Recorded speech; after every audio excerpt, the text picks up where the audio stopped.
पाकिस्तान के ज़ेर इंतज़ाम कश्मीर की कानून साज असम्बली के इंतखाबात में 2 हफ्तों से भी कम का वक्त रह गया है। यहाँ पर सियासी जमातों की जानिब से इंतखाबी सरगर्मियाँ शुरू कर दी गई हैं।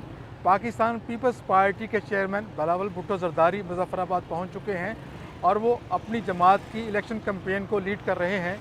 दीगर सियासी जमातों की क़यादत भी पाकिस्तान के ज़ेर इंतज़ाम कश्मीर के मुख्तलिफ़ इलाकों में पहुँच रही है।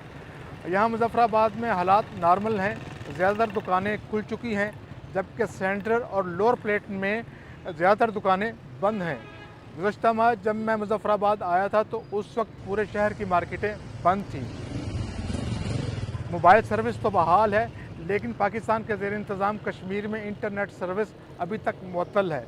कल अदम करार दी गई जमात Jammu Kashmir joint action committee ने आज रावला कोर्ट से मुज़फ़्फ़राबाद की जानिब लॉन्ग मार्च दोबारा शुरू करने की कॉल दे रखी है। इस तंजीम के कारकुन गुज़श्ता 35 रोज़ से रावला कोर्ट में धरना दिए हुए हैं और उनका यह कहना है कि जब तक उनके मुतालबात मंजूर नहीं किए जाते उस वक्त वो अपना एहतजाज जारी रखेंगे।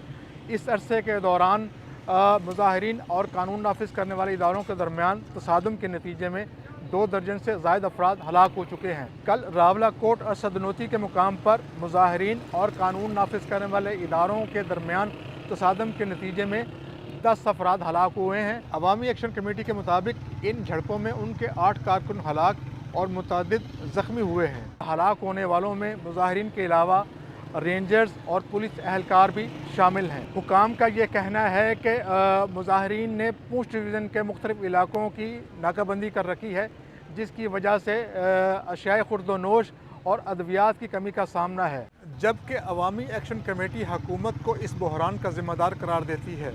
रावला कोर्ट और इसके दीगर इलाकों में चूँकि मीडिया की रसाई नहीं है, इसलिए मुस्तरद मालूमात वहाँ से मिलना बहुत मुश्किल है। हुकाम का यह कहना है कि अवामी एक्शन कमेटी की तरफ से जो मुतालबात पेश किए गए थे उनमें से ज़्यादातर को मंजूर किया जा चुका है। अवामी एक्शन कमेटी के मुतालबात में से सबसे बड़ा मुतालबा उन 12 नशिस्तों का ख़ात्मा है जो कि इंडिया के ज़ेर इंतज़ाम कश्मीर से हिजरत करने वाले मुहाजिरीन के लिए मुख्तस की गई थी और ये 12 सीटें पाकिस्तान में हैं। छोटी सियासी जमातों ने इस मसले के हल के लिए अवामी एक्शन कमेटी से मुज़ाकरात भी किए हैं, लेकिन अभी तक उसका कोई नतीजा बरामद नहीं हुआ। यहाँ की हुकूमत का कहना है कि अवामी एक्शन कमेटी से उस वक्त तक का मुज़ाकरात नहीं हो सकते जब तक वो धरना ख़त्म करने का ऐलान नहीं करती। यहाँ की हुकूमत ने इंतखाबात में अमन व अमान की सूरत हाल को यकीनी बनाने के लिए पाकिस्तान से लॉ इन्फोर्समेंट एजेंसीज़ की मज़ीद नफरी तलब कर रखी है।